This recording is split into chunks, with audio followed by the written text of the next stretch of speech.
بسم اللہ الرحمن الرحیم۔ ہارون رشید عرض کر رہا ہوں السلام علیکم ورحمۃ اللہ وبرکاتہ۔ لیجئے جناب، مذاکرات کا قصہ تو ختم ہوا۔ ہمارا تو اندازہ شروع سے یہی تھا، لیکن جب بہت سے اخبار نویسوں نے کہا کہ، اور ان میں انڈیپینڈنٹ اخبار نویس شامل تھے، کہ کچھ بریک تھرو کا امکان ہے، غالباً اس لیے کہ خان صاحب نے اجازت تو دے دی تھی، اس لیے یہ ظاہر ہے ابہام پیدا ہونا تو ضروری تھا۔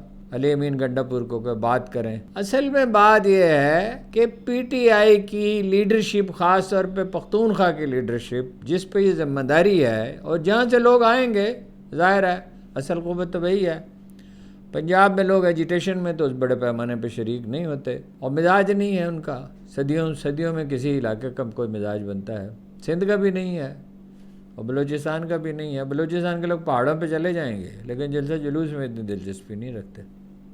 اب کچھ بدل رہا ہے بلوچستان کا کلچر۔ ایک طرف تو خان صاحب کوئی اپنے مطالبات سے رتی برابر انحراف کرنے کے لیے تیار نہیں، دوسری طرف اسٹیبلشمنٹ بھی آمادہ نہیں، تیسری طرف اور ان کے اندیشے بھی ہیں، اور ان کے اندر حکومت کے بھی اندیشے ہیں۔ حکومت کی تو ویسے کوئی حیثیت ہی نہیں ہے، کوئی حمایت اسے حاصل نہیں ہے۔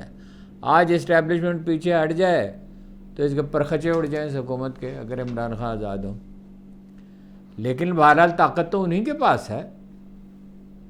طاقت تو دیکھیے نا، جس کے پاس ہوتی ہے اور وہ اسے استعمال کرنے پہ تل جائے تو خوف کی فضا تو پیدا کر سکتا ہے وہ، اور پیدا کی جا رہی ہے۔ میں اس کی کوئی تفصیلات بھی عرض کرتا ہوں۔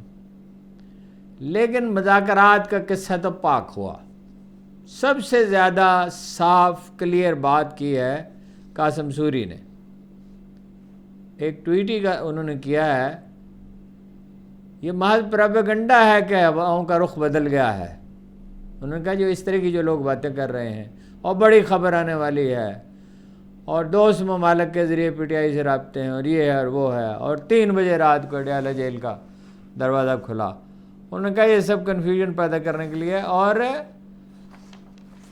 جب تک لاکھوں آدمی میدان میں نہیں اتریں گے فیصلہ نہیں ہوگا۔ واحد صورت یہ ہے۔ ویسے وہ شہباز گل بھی یہی رائے رکھتے ہیں، کچھ اور لیڈر بھی یہ رائے رکھتے ہیں، لیکن زیادہ لوگ جو ہیں وہ سہولت پسند ہیں۔ ظاہر ہے موسم بھی خراب ہے لیڈروں میں، اور دوسری طرف جو ہے سہولت پسند ہے، یا مطلب یہ کہ رابطے میں حکومت سے، ایسے بھی لوگ ہیں۔ اور جو نہیں ہیں ان کا حال حاجی امتیاز جیسا ہوتا ہے۔ کارکنوں کا معاملہ بالکل الگ ہے۔ اگر لاکھوں نہیں تو ہزاروں کارکن گھر گھر گئے ہیں، ایک کارکن ایک دن میں 200-300 گھروں میں جا سکتا ہے۔ یہ ترکوں کا نسخہ ہے، اور پی ٹی آئی نے جب اس نسخے کو کوئی ڈھنگ سے استعمال کیا تو 3/4 سیٹیں بھی جیت سکتی ہیں ایک دفعہ، باقی تو پھر پرفارمنس پہ ہے۔ یہ ترکوں نے 4 دفعہ جاؤ، یہ اردوان جو اب تک حکومت میں ہیں، یعنی یہ تو 20 سال پہلے یہ سلسلہ شروع ہوا ہے نا، اس سے پہلے تو کوئی تصور ہی نہیں تھا کہ ان نظریات کے لوگ اقتدار میں آ جائیں۔ یعنی سکارف تک تو پہننے کی اجازت نہیں تھی خواتین کو، اور حال بھی پاکستان والا ہی تھا۔ جبر میں حال تو ایسا ہی ہوتا ہے، بالکل پاکستان جیسی حالت تھی۔ تو کارکن جو ہیں وہ تو تلے ہوئے ہیں، اور گھر گھر گئے ہیں، اور لاکھوں گھروں کے دروازوں پر انہوں نے دستک دی ہے۔ اگر ہزاروں بھی تھے، مطلب فرض کیجئے 50,000 تھے، اب گنے تو نہیں جا سکتے، کوئی اگر اس کا ریکارڈ رکھتا تو اندازہ ہوتا۔ صورتحال یہ تھی، دیکھیے کہ ایک بالکل جعلی حکومت اقتدار میں ہے۔ یعنی آپ کہہ سکتے ہیں پیپلز پارٹی حکومت بنا سکتی تھی، ضروری نہیں ہے کہ بنا پاتی، دھاندلی کے بغیر شاید بنا لیتی۔ ایم کیو ایم کی تو ساری سیٹیں جعلی ہیں، اور ان کی کوئی 70-80% جعلی ہیں، نون لیگ کی، اور پیپلز پارٹی بھی کوئی جعلی ہیں۔ تو کارکن جو ہیں وہ اپنا متحرک ہو گئے، بہت متحرک ہوئے، تھوڑے سے نہیں۔ اور اس کی ایک اور وجہ بھی بنی۔ وجہ یہ ہے کہ آدمی تانا سن لیتا ہے، برداشت بھی کر لیتا ہے بعض اوقات۔ غالب نے کہا تھا ذوف میں تانا یا غیار کا شکوہ کیا ہے، بات کچھ سر تو نہیں ہے کہ اٹھا بھی نہ سکوں۔ لیکن خواجہ آصف کا تانا کون سنتا ہے جی، اور عطا اللہ تارڑ کا تانا کون سنتا ہے، اور رانا ثناء اللہ کا تانا کون سنتا ہے، اور وہ بھی پی ٹی آئی کے ورکر جن کو سبق پڑھایا گیا ہے جذباتیت کا، تو وہ کیسے سنیں گے تانا؟ وہ تو ایون پی ٹی آئی والوں سے بھی میں کہتا ہوں کہ جب وہ تمسخر اڑاتے ہیں، تذلیل کرتے ہیں، تحقیر کرتے ہیں، خاص طور پہ اخبار نویسوں کی بہت تحقیر کرتے ہیں، اور بعض اوقات ایسے اخبار نویسوں کی بھی کرتے ہیں جنہوں نے محض اختلاف کیا ہوتا ہے اور وہ کوئی مخالف نہیں ہوتے پی ٹی آئی کے۔ جب آپ کسی کی تحقیر کرتے ہیں تو اس کی سروائیول انسٹنکٹ وہ سمجھتا ہے کہ میرا وجود خطرے میں ہے، میرے ساتھ کچھ بھی ہو سکتا ہے۔ وہ خواجہ زاد رفیق نے کہا نہیں تھا کہ ہم سب جیلوں میں ہوتے؟ تو خوف بھی ہے جو نہیں ہونا چاہیے، خوف نہیں ہونا چاہیے۔ مطلب جس نے قصور نہیں کیا اسے خوف نہیں نا، نواز شریف صاحب کو تو ہونا چاہیے۔ وہ تو جب بھی کوئی غیر جانبدارانہ تحقیقات ہوگی زرداری صاحب کو اور اپنا شہباز شریف کو اور ان کے فرزند ارجمند کو اور شہباز شریف کے دونوں بیٹوں کو اور نواز شریف کے بیٹوں کو، تو وہ تو جب بھی کوئی ایسی حکومت آئے گی اور ایسی عدلیہ ہوگی اور ایسی پولیس ہوگی، ایسی ایف آئی اے ہوگی جو انصاف کے ساتھ کام کرے، اور پی ٹی آئی میں بھی ہیں ایسے لوگ جو ظاہر ہے جیلوں میں جائیں گے اگر کبھی ایسا ہوا، اور کب ایسا ہوگا ابھی فی الحال تو نہیں کہہ سکتے۔ انہوں نے جگا دیا تانے دے دے کر ان کو۔ اب جناب مارکا ہے 24 نومبر کو، اور حکومت کی آنکھ اس وقت کھلی جب انہیں پتہ چلا کہ لوگ تو تیار ہیں اسلام آباد آنے کے لیے، خاص طور پہ پختونخوا سے اور پنجاب سے بھی بہت سے لوگ، باوجود اس کے کہ 24 نومبر کو ٹھنڈ بہت ہوگی رات کو، لیکن وہ بندوبست کر رہے ہیں۔ اور اگر ہمارے ہاں ادراک کم ہے، شعور کم ہے کہ شدید سردی میں کیسا لباس پہننا چاہیے، یورپ میں ہم نے دیکھا ہے کوئی جب سردی کی شدت پڑتی ہے تو 99% لوگ جو ہیں وہ موٹی گرم جیکٹیں پہنتے ہیں اور سر پہ ٹوپی رکھتے ہیں اور انڈر گارمنٹس بھی پہنتے ہیں اور مزے سے چلتے پھرتے ہیں۔ ہم لوگ ایسے مصیبت میں پڑے ہوتے تھے جن کے پاس سوٹ تھے، اوور کوٹ بھی پہن لیا، سب کچھ کر لیا، لیکن بہرحال وہ کسی نے کہا تھا کہ سرد موسم نام کی کوئی چیز نہیں ہوتی، خراب موسم نام کی کوئی چیز نہیں ہوتی، خراب لباس ہوتا ہے۔ ہم لوگ جو کہ سردی کے عادی نہیں ہیں، میدانی علاقوں کے، گلگت بلتستان سے، آزاد کشمیر کے پرلے علاقوں سے اگر جو لوگ آئیں گے تو وہ سمجھتے ہیں سردی سے، سرد موسم سے کیسے ڈیل کیا جاتا ہے۔ دوسری حماقت حکومت نے یہ کی کہ کارکنوں اور لیڈروں کو گرفتار کرنا شروع کر دیا اور چھاپے مارنے شروع کیے اور اذیت دینی شروع کی۔ اب لوگ تو ہیں ان سے بیزار، اور بیزار نہیں، سخت بیزار، بلکہ اگر یہ کہا جائے کہ ان سے نفرت کرتے ہیں تو کوئی بعید نہیں، یہ حکومت تو اگر کچھ عرصہ رہ گئی، دیکھیے عمران خان صاحب اور کچھ کر سکیں یا نہ کر سکیں، یہ تو دیوار پہ لکھا ہوا ہے سامنے کہ شریف اور زرداری خاندان کو اور ایم کیو ایم کو تو نمٹا، ایم کیو ایم تو بیچاری کچھ ہے ہی نہیں، وہ تو ان کو تو نمٹا دیں گے وہ۔ اس لیے نئی پولیٹیکل پارٹی کی کل بھی میں نے آپ سے کہا تھا بات ہو رہی ہے۔ اب جب آنکھ کھلی تو پھر مذاکرات کی بات ہوئی، پھر یہ سوچا گیا کہ وہ مذاکرات کریں، اور ظاہر ہے شروع کرنے کے لیے مذاکرات تو فضا سازگاری تھی، علی امین گنڈا پور تو یہی چاہیں گے کہ مذاکرات ہوں، اور بھی کئی لوگ چاہیں گے، اور کچھ لوگ صاف صاف نہیں کہتے مگر اشارے یہی کرتے ہیں کہ یہ فیصلہ غلط ہے۔ خان صاحب کا مسئلہ سمجھنے کی کوشش کریں، ان کی نفسیاتی کیفیت کو، ان کے مزاج کو، ان کی شخصیت کو، ان کی نفسیاتی کیفیت کو سمجھنے کی کوشش کریں۔ یہ فیصلہ انہوں نے ان دنوں میں کیا جب ملاقاتوں پہ پابندی تھی، کوئی لگ بھگ 20 دن نہایت خوفناک اذیت کے گزارے۔ ویسے تو جیل کا ہر دن ہی اذیت کا ہی ہوتا ہے، چاہے سہولتیں بھی ہو، بلکہ یار مارشل اصغر خان صاحب تو یہ کہتے تھے کہ سہولت اگر زیادہ ہو تو زیادہ اذیت کا احساس ہوتا ہے، پھر آزادی کی خواہش اور زیادہ دل میں پیدا ہوتی ہے۔ تو کچھ دن تو بجلی بند رہی، اس سے پہلے بھی بہت اذیت کے ایام گزارے، جب شدید گرمی تھی، سردی تو اس دفعہ بڑی تاخیر سے آئی شروع ہوئی ہے، تو سارا دن پسینے میں بھیگے رہتے، بس بائیسیکل بھی اٹھا کر لے گئے، بجلی بھی بند کر دی، تاریکی میں پڑے رہنا ایک آدمی کا، اور ایسے شخص کا جس کی ساری زندگی جو ہے وہ ایک جنگجو کی زندگی ہے، کرکٹ میں، شوکت خانم میں، نمل کالج میں، نمل کالج کا تو میں پہلے دن سے آخری دن تک کا گواہ ہوں، یعنی یقین ہی سمجھ ہی نہیں آتا تھا یہاں بلڈنگ بنے گی کیسے، یہاں سے تو مزدور بھاگ جاتے ہیں، کنسٹرکشن کمپنی بھاگ گئی تھی، وہ تو حفیظ اللہ خان نے بڑی ہمت دکھائی، اور ایک ٹھیکیدار جو ہے وہ اس کے دل میں نیکی آ گئی، اس نے کہا میں بنا دوں گا، بنا بھی بغیر منافع کے دوں گا، اور بڑی مشکل سے فنڈ ریزنگ کی ان کے والد نے دیے 40 لاکھ، عمران خان کے پاس کچھ پیسے 30 لاکھ اس نے دیے، پھر رفتہ رفتہ بہرحال وہ بن گیا، اور میرا نہیں خیال کہ پاکستان میں ایسا کوئی کالج ہے۔ اسی طرح 2005 کے زلزلے میں وہ تو ایک جنگجو آدمی ہے، وہ آرام سے تو نہیں بیٹھ سکتا، فاسٹ بالر ہے۔ فاسٹ بالر تو نہیں تھے خان صاحب شروع میں، فاسٹ بالر تو وہ بعد میں بنے۔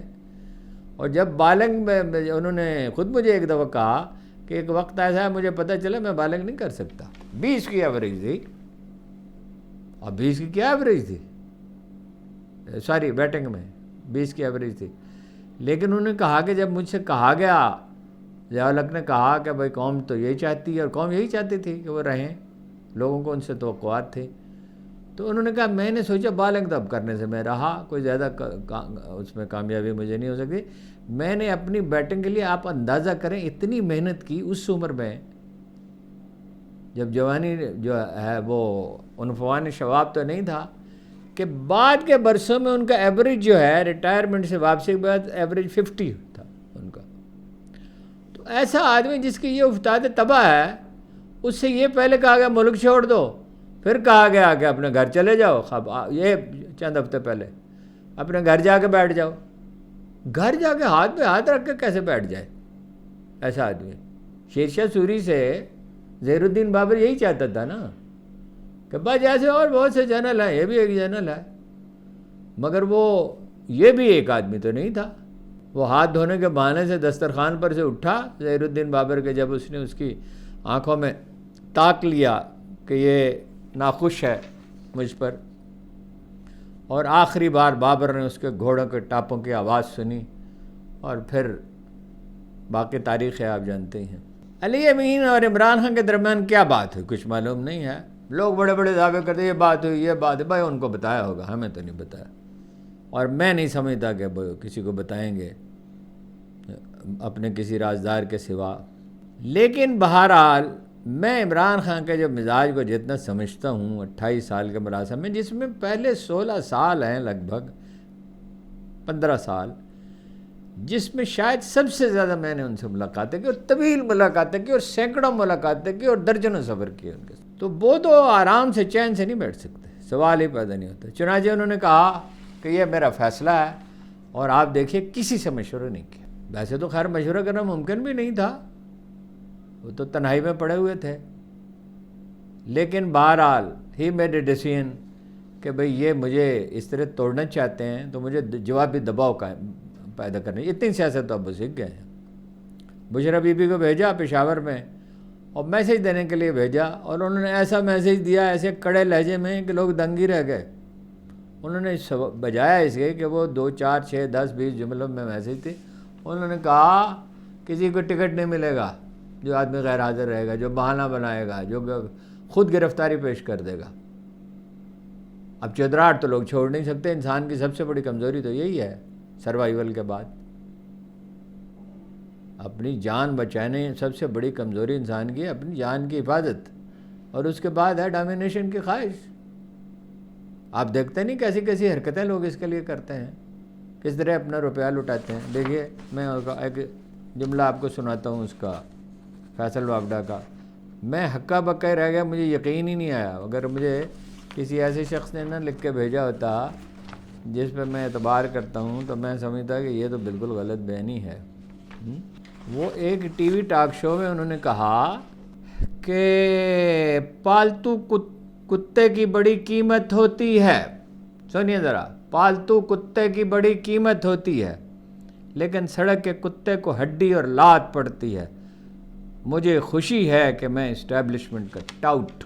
وہ آپ کو ایک دن پہلے بتایا تھا، سیالکوٹ کے ڈپٹی کمشنر کی سیڑھیاں اتر رہا تھا، یہ کوئی 40-45 سال پہلے کا واقعہ ہے، ایک ایم پی اے، اس کی آنکھوں میں آنسو تھے اور کہہ رہا تھا تھوڑی سی عزت کے لیے کتنی بے عزتی برداشت کرنی۔ اچھا وہ میں آپ سے عرض کرتا ہوں کیا کچھ ہو رہا ہے، حکومت کیا کر رہی ہے۔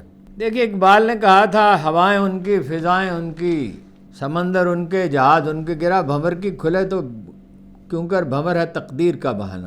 بھنور ہے، ویسے ہوائیں کسی کی نہیں ہیں، فضائیں کسی کی نہیں ہیں، سمندر اور جہاز کسی کے نہیں ہیں، لیکن بھنور جب پڑتا ہے تو یہ تقدیر کا فیصلہ ہوتا ہے، یہ تصادم ہوگا، زیادہ خطرہ یہ ہونا نہیں چاہیے، تصادم تو کوئی ایسی چیز نہیں جس کی آرزو کی جائے جس میں انسانی زندگیاں خطرے میں پڑیں. انسانی زندگی تو مقدس ترین چیز ہے. رسول اللہ صلی اللہ علیہ وسلم کے ایک فرمان کا مفہوم یہ ہے کہ خانہ کعبہ سے بھی زیادہ مقدس ہے. اب خانہ کعبہ کی تقدیس جو ہے وہ کتنی ہے. لیکن جب دو فریق ضد پہ اڑ جائیں اور دونوں فریق طاقتور ہوں اور دونوں ایسے ایک خوف کا شکار ہو, اندیشوں کا شکار ہو اور توہین کا بھی کسی قدر, پی ٹی آئی کے جو کی بورڈ واریئرز ہیں انسلٹ تو کرتے ہیں, اور باقی جو ہیں جن لوگوں پہ کے بارے میں خواجہ آصف اللہ تعالیٰ اور رانا ثناء اللہ جیسے لوگ بیانات دیتے ہیں. اب تو رانا ثناء اللہ کا لہجہ پہلے کے مقابلے میں بہت سویلائزڈ ہے, ورنہ تو وہ ایسی زبان استعمال کرتے تھے کہ, اور وہ اتنے کانفیڈنٹ تھے کہ مولانا فضل الرحمان نے کہا تھا حکیم ثناء اللہ ان کا علاج کر لے گا. حکیم ثناء اللہ نے کیا علاج کرنا. میں نے اس وقت کہا تھا کہ بائیں ہاتھ سے اگر چاہیں عمران خان, وہ اگرچہ عمر میں ان سے بڑے ہیں, تو رانا ثناء اللہ کو بائیں ہاتھ سے اوپر اٹھا سکتے ہیں. انہوں نے کیا ان کا علاج کرنا ہے. اور یہ سے اوپر اٹھانے سے مراد ہے فزیکلی اوپر اٹھانا نہیں ہے.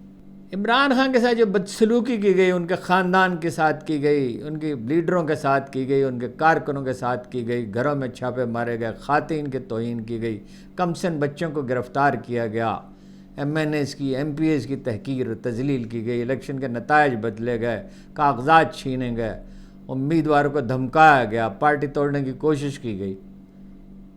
سارا وہ معاف کرنے والے کر بھی دیتے ہیں, کرنا چاہیے معاف بھی. خان صاحب سے ایک دفعہ میں نے کہا تھا, انہوں نے کہا میں جیتنے کے بعد معاف کر سکتا ہوں, اس سے پہلے نہیں. تو اس صورتحال میں ان کے پاس آپشن کیا تھا. مولانا فضل الرحمان کہتے ہیں ان کی بات میں وزن ہے کہ حکمت عملی درست نہیں ہے, اس سے تھک جاتے ہیں. قاضی حسین احمد نے جماعت اسلامی کے کارکنوں کو اتنا تھکا دیا کہ لوگ آخر میں بس خاموش ہو کے بیٹھ رہے. لیکن عمران خان بس آپشن ہی کوئی نہیں ہے, اور کوئی راستہ ہے ان کے پاس؟ کوئی راستہ نہیں. جب ان سے معافی مانگنے کا مطالبہ کیا جا رہا ہو, یعنی 9 مئی کا ایک مقدمہ درج کیا ہے لیاقت آباد پولیس نے, یہ محلے کا نام غالباً لیاقت آباد ہی ہے, تھانہ نیو ٹاؤن راولپنڈی. 9 مئی کو خان صاحب نے سلیمانی ٹوپی پہنی عمران خان نے, اور الادین کا اور جادوئی کوئی طریقے سے جیل کا دروازہ کھولا. وہ تو اسلام آباد پولیس کی کسٹڈی میں تھے, اور الادین کے قالین پر سوار ہو کر تھانہ نیو ٹاؤن گئے. اور کیا کیا؟ جلاؤ, گراؤ, توڑ پھوڑ, کار سرکار میں مداخلت, سرکاری املاک کو نقصان پہنچایا. یہ مقدمہ ہے, اس میں ان کی گرفتاری ڈال دی گئی. گرفتاری نہیں ڈال دی گئی, صرف تفتیش ہو رہی ہے, ایس ایس پی انویسٹیگیشن کر رہے ہیں, اور کل عدالت میں ان کا ریمانڈ طلب کیا جائے گا کہ یہ وہاں سے نکلے رات کو پراسرار طریقے سے کسی طرح. اور انہوں نے جناب یہ جو جرائم میں نے آپ کو بتایا انہوں نے کیے. اس کے بعد آدمی کے پاس کیا آپشن رہ جاتا ہے؟ ایک وقت آتا ہے آدمی کہتا ہے کہ جان دے دینا اس سے بہتر ہے. عمران خان جیسا آدمی اسی طرح سوچتا ہے. تو اب یہ معرکہ ہے درپیش, اور جو ہوگا وہ ساری دنیا دیکھے گی. وہیں روکیں گے ان کو, جان لڑا دیں گے اٹک کے پل پر, لیکن کچھ لوگ تو پہنچ جائیں گے. اور اگر تعداد بہت بڑھ گئی, لباس ٹھیک پہنا ہوا, اور کھانے کا کچھ ہوا, اور پانی کا بھی بندوبست ہوا, اور اگر سنسیر ہوئے لیڈر, اب کسی کے دل میں تو ہم جھانک کے نہیں دیکھ سکتے, تاثر خراب ہے اکثر لیڈروں کا. اگر یہ سنسیر سارا انحصار ان پہ ہے, پختونخوا پہ, لاہور سے کوئی زیادہ لوگ نہیں ہیں, پنجاب سے زیادہ لوگ نہیں ہیں, نکلیں گے لوگ. اور بستی پنجاب میں تو خیر کوئی ایسی ٹھنڈ بھی نہیں ہوتی دن کے وقت خاص طور پہ, اور کچھ پہنچ بھی چکے ہوں گے, لیکن حکومت تو ڈر گئی. 3 دن پہلے ہی وہاں 0 پوائنٹ کو چاروں طرف سے بند کیا جا رہا ہے, دوسرے سب راستے بند کرنے کا فیصلہ کیا گیا ہے. وہاں کنٹینر پہنچا ہے, اور دلچسپ بات یہ کنٹینر پہ لکھا ہوا قیدی نمبر 804, جو پہلا کنٹینر پہنچا تھا. اب شاید اور پہنچ چکے ہوں گے. تو خان صاحب جناب لڑنے مرنے کے لیے تیار ہیں, جو کچھ بھی ہو. پنجاب کے وزیر اطلاعات نے اعلان کیا ہے, لیکن حکومت بھی تو کیسی حماقتوں پہ تلی ہوئی ہے کہ ان کے ساتھ وہ سلوک کیا جائے گا پی ٹی آئی کے کارکنوں سے جو دہشت گردوں سے کیا جاتا ہے، غیر ذمہ دار لوگ پرلے درجے کے، جس کو آپ یہ کہیں گے تو پھر دو صورتیں ہوں گی، یا تو وہ ڈر جائے گا یا پھر جان ہتھیلی پہ رکھ لے گا، اور وہ کہتی ہے الجہاد الجہاد کے نعرے کیوں لگائے؟ بل رسول اللہ صلی اللہ علیہ وسلم کا فرمان ہے، سلطان جائر کے سامنے کلمہ حق کہنا جہاد ہے، اور سلطان جائر یہی ہے نا، ظلم کرنے والے بادشاہ یہی ہے نا، اور کیا ہوتے ہیں؟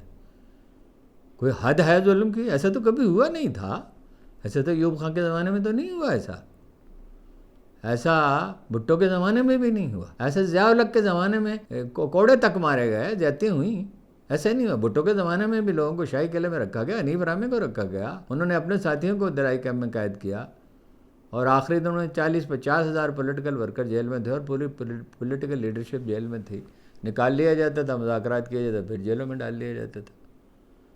لیکن یہ نہیں تھا کہ گھروں میں پولیس داخل ہو اور عورتوں کو اٹھا لے جائے۔ ایک دو افسوسناک، بہت افسوسناک واقعات ہوئے تھے، لیکن یہ نہیں تھا جو اب ہوا ہے۔ تو یہ جہاد نہیں ہے تو اور کیا ہے؟ یعنی عدلیہ برباد کر دے، آپ ٹیکس کی بجائے لوگوں سے رشوت وصول کی جا رہی ہو، اور کوئی قاعدہ قانون نام کی کوئی چیز نہ ہو۔ سپریم کورٹ کو تو اس طرح پامال کر دیا گیا کہ اس کا در حقیقت کوئی وجود اب باقی نہیں ہے۔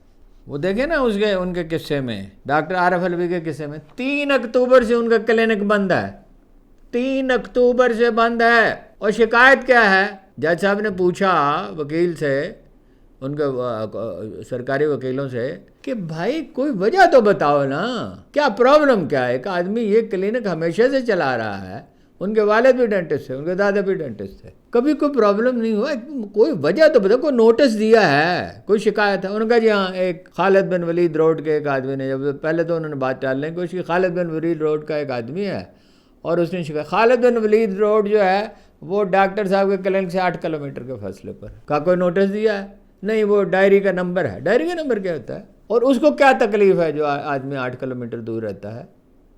اس کو کیا پرابلم ہے؟ اور اس پہ بھی سماعت کے بعد میرا خیال 25 دن گزر چکے ہیں۔ یہ تو حکومت کا رویہ ہے۔ اس کے بعد آپ کیا کریں گے؟ وہ مولانا مودودی نے ایک بار کہا تھا کہ اپوزیشن نہیں حکومت کے خلاف نفرت پھیلاتی، نہ پھیلا سکتی ہے، یہ کام حکومت خود کرتی ہے۔ اپوزیشن تو صرف اس جو نفرت پھیل چکتی ہے اس میں بروئے کار آتی ہے۔ تو کام تو یہ ایسا کرتے ہیں، راہ چلتے یہ ٹھیلے والوں کو پکڑ لیتے ہیں، دکانداروں کے پاس چلے جاتے ہیں، بات وہ سوشل میڈیا پہ وہ مناظر فلمائے گئے ہیں، دکھائے گئے ہیں کہ وہ کہا یہ اپنا محترمہ کی تصویر لگاؤ، محترمہ مریم نواز کی، نہیں تو جرمانہ تھا 10-15 ہزار روپے، 20 ہزار روپے جرمانہ ہے۔ وہ جرمانہ تو کسی بہانے بھی کیا جا سکتا ہے۔ یہ کہا جاتا ہے ملاوٹ کی، کہ ملاوٹ تو پاکستان میں ہر چیز میں ہے ہی، اس کی تو کبھی کسی نے فکر کی نہیں۔ کچھ بھی منشیات ڈال دیں اس پہ، 9 مئی کا کیس تو کسی پہ بھی ڈالا جا سکتا ہے، اس میں کیا دشواری ہے؟ ناروال میں پی ٹی آئی کے کارکن یاسر ملی جو ہیں، ان کے گھر پہ پولیس نے چھاپہ مارا، ظاہر ہے غیر قانونی چھاپہ۔ اب وہ بچنے کے لیے، گرفتاری کے لیے پینک میں انہوں نے چھت سے چھلانگ لگائی اور جہاں بھاگ ہو گئے۔ اب ایک خاندان کا مسئلہ نہیں ہے، ایک آدمی کا مسئلہ نہیں ہے، ایک خاندان کا مسئلہ ہے۔ ان کو پاس پڑوس میں ہوں گے، ان کے عزیز رشتہ دار ہوں گے، اور جو نہیں ہوں گے عزیز رشتہ دار بھی، تو کیا لوگ اس سے کیا ان پر رد عمل ہوگا، ان پہ کیا اثر اس کا ہوگا؟ حکومت کیا سوچتی ہے، اسٹیبلشمنٹ کیا سوچتی ہے کہ بھائی معیشت کچھ بہتر ہو گئی ہے، یعنی پہلے جتنی خراب نہیں رہی۔ ایک آدمی پہلے اتنا بیمار تھا کہ بستر پہ پڑا ہوا تھا، اٹھ ہی نہیں سکتا تھا، اب اٹھ سکتا ہے، باتھ روم جا سکتا ہے، اسے بھوک نہ لگنے لگی ہے، کھانا کھا سکتا ہے وہ بیمار ہے ہاسپٹل میں۔ معیشت ہماری جو ہے وہ ہے ہاسپٹل میں ہی۔ وہ سمجھتے ہیں 1.5-2 سال میں آپ لوگوں کو معیشت بہتر ہو جائے گی، اور ان کو دبا لیں گے پی ٹی آئی کو، اور عمران خان کو جیل میں رکھیں گے۔ وہ ہر روز ایک نیا مقدمہ بنا رہے کہ اس میں کیا دشواری ہے، عدالتی نظام تو موجود نہیں ہے۔ تو اس کے بعد جو ہے وہ ممکن ہے، یہ وہ خواب ہیں جو دن کی روشنی میں دیکھے جاتے ہیں، یہ خواب پورے ہونے والے نہیں۔ ہمارے لوگ قبائلی مزاج کے لوگ ہیں، یا نیم قبائلی مزاج کے لوگ ہیں، جب ضد پکڑ لیتے ہیں تو باز نہیں آتے۔ سلطان رائی کیوں اتنا پاپولر تھا؟ اس کی فلموں میں کیا میسیج جاتا تھا؟ اتنا تو کوئی پاپولر نہیں ہو رہا تھی، اس کی تو ہیرو والی شکل و صورت ہی نہیں تھی، نہ کوئی بڑا ایکٹر تھا۔ مولانا فضل الرحمان بھائی مجھے بار بار یاد آتا ہے، انہوں کا اسٹریٹجی ٹھیک نہیں ہے، اسٹریٹجی سے ٹھیک نہیں، اس میں ہو جائے نا بعد میں، لیکن کیا کہا جا سکتا ہے، کوئی اور آپشن ہے؟ NA 153 میں پی ٹی آئی کے امیدوار ڈاکٹر ریاض حسین لنگ ہے، یہ لنگ ہے، ان کے گھر پہ یہ قاسم سوری صاحب نے میسج کیا ہے کہ کل شب ان کے گھر میں چھاپا مارا گیا، ظاہر ہے غیر قانونی طور پر، ان کا کہنا ہے خواتین پر تشدد کیا گیا، انہوں نے کہا شدید تشدد کیا گیا، ان کی صاحبزادی کی انگلیاں توڑ ڈالی گئیں۔ اب اس محلے کے لوگ کیا کریں گے؟ سرفراز بگٹی کے بعد سے تو نہیں مسئلہ حل ہوگا، اور ویسے سرفراز بگٹی صاحب بلوچستان کیا ہے؟ دیکھیے کرپشن پنجاب میں بھی ہے اور ہمیشہ رہی ہے، اور عمران خان کے دور میں بھی رہی ہے، کرپشن پختونخوا میں بھی ہے اور عمران خان کے دور میں بھی رہی ہے، اب بھی ہے، لیکن سندھ اور بلوچستان تو چراگاہ ہیں، صوبے تو نہیں ہیں، چراگاہ ہیں، وہ زرداری خاندان کی چراگاہ ہے اور ان کے ساتھیوں کی چراگاہ ہے، اور یہ جو ہے یہ شریف خاندان کی چراگاہ ہے اور ان کے حلیفوں کے بھی، وہ حلیفوں کو اعتراض یہی ہے نا۔ دیکھیے نا، وہ پی ٹی آئی نے اس کا سوری پیپلز پارٹی نے اس کا ادراک کر لیا ہے، انہوں نے جناب ایک کمیٹی بنا دی ہے بات کرنے کے لیے، بلاول صاحب نے وزیر اعظم کے ساتھ ملاقات سے وہ گریز کر رہے ہیں، اور اس کمیٹی میں کون ہے؟ یہاں کہیں لکھا تھا اپنا 9 رکنی کمیٹی ہے جی، اس میں ہیں جناب راجہ پرویز اشرف ہیں، نوید قمر ہیں، شیری رحمان ہیں، وزیر اعلیٰ سندھ ہیں، وزیر اعلیٰ بلوچستان ہیں، گورنر پختونخوا ہیں، اور 9 رکنی کمیٹی جو بنا دی ہے وہ حکومت سے بات کرے گی جو اختلافات ہیں، کوئی اختلافات نہیں، وہ ایک پنجاب میں نہروں کا مسئلہ ہے، نتھنگ سیریس، اس کے علاوہ کوئی چیز نہیں ہے، بس یہ کہ وہ اپنا حصہ بڑھانا چاہتے ہیں اور الٹیمیٹلی وہ چاہتے ہیں کہ بلاول وزیر اعظم بنے، اور سیٹیں ان کی بہرحال ان سے تو زیادہ ہی ہیں۔ وہ کمیٹی بنا دیا ہے، وہ کمیٹی پہلے ان سے بات چیت کرے گی، پھر جناب وہ اپنی مجلس عاملہ کو رپورٹ پیش کرے گی، اور وزیر اعظم نے کہا کہ میں نے تو کہہ دیا ہے اسحاق ڈار صاحب سے کہ ان کے تحفظات دور کریں۔ کیا عجیب و غریب زبان ہے سیاست کی بھی، تحفظات کیا دور کریں؟ بلیک میلنگ ہے، سوائے وہ پنجاب کی نہروں پہ، اس لیے کہ نہریں اتفاق رائے سے بن سکتی، نئی نہریں، تو کیا تحفظات دور کریں گے؟ کچھ نہ کچھ وہ لے مریں گے، اور پھر چند دن کے بعد پھر مسئلہ پیدا ہو جائے گا، وہ ان کو مستقل بلیک میل کرتے رہیں گے۔ اور اس سے پہلے یہی نہیں ہوا تھا، 2008 میں جب پنجاب میں حکومت تھی تو حکومت نہیں توڑ دی تھی، اور اس سے بہت پہلے جب میاں شریف کو گرفتار کر لیا تھا، ایک بوڑھے آدمی کو، تو یہ ایک دوسرے پہ انہیں اعتبار تو نہیں ہے، انہیں تو حالات نے یکجا کر دیا ہے، عمران خان کی مخالفت میں، اس کے خوف میں یکجا ہو گئے نا۔ لاہور میں بھی مطلب فستائیت ہی ہے، لیاقت آباد، وہ جو غلطی سے میرے پنڈی میں میرے منہ سے نکل، لیاقت آباد پولیس اسٹیشن ہے لاہور کا، اس میں 5 کارکن گرفتار کر کے لائے گئے، لیکن اس میں زیادہ خوفناک بات یہ ہے کہ جو انہیں پوچھنے کے لیے جاتا ہے اس کو بھی پکڑ کے گرفتار کر لیتے ہیں۔ یہ تو کبھی پاکستان میں نہیں ہوا تھا، اور اس کا نتیجہ نکلے گا۔ ایک خبر اور یہ ہے کہ حکومت پنجاب نے اپنے سیکٹری اطلاعات کے ذریعے ڈان پہ مقدمہ دائر کیا ہے، کہا آپ نے جھوٹی خبر چھاپی ہے، غیر مشروط معافی مانگیں، اور یہ لکھیں کہ ہم نے جو کچھ چھاپا وہ گمراہ کن تھا، بے بنیاد تھا، غلط تھا، وغیرہ وغیرہ۔ دلچسپ بات یہ ہے کہ اخبار پہلے ہی تردید کر چکا ہے، اور وہ کوئی نون لیگ کا مخالف اخبار نہیں ہے، مگر اخبار ہے، چیتھڑا نہیں ہے۔ بہت سے اخبار تب چیتھڑے ہی بن گئے ہیں نا، اور وہ بہرحال ایک اخبار ہے، آپ ان کے اپروچ سے اختلاف کریں، وہ ایڈیٹوریل پیج پہ وہ NGOs والے ان کے بھرتی کر لیے ہیں انہوں نے، اور وہ انٹرنیشنل ایجنڈے کی بعض چیزوں کے ساتھ متفق ہے نواز شریف کی طرح، اس سطح پر تو نہیں، لیکن ہمیشہ سے یہی رہا ہے ڈان کا رویہ، لیکن اخبار ہے، رپورٹنگ کے معیار کا تو خیال رکھتے ہیں، غلطی کسی سے بھی ہو سکتی ہے، اور غلطی انہوں نے تردید کر دی، بس کافی ہے، اور زیادہ تنگ کریں گے ان کو تو اخبار نویس تو نہیں، اخبارات اور اخبار نویس معاف تو نہیں کرتے، وقتی طور پہ جھک جائیں گے، لیکن کل حساب کریں گے ان کے ساتھ۔ حسب معمول بات لمبی ہو گئی جی، معافی چاہتا ہوں، آپ کا بہت بہت شکریہ، بڑی نوازش آپ کی۔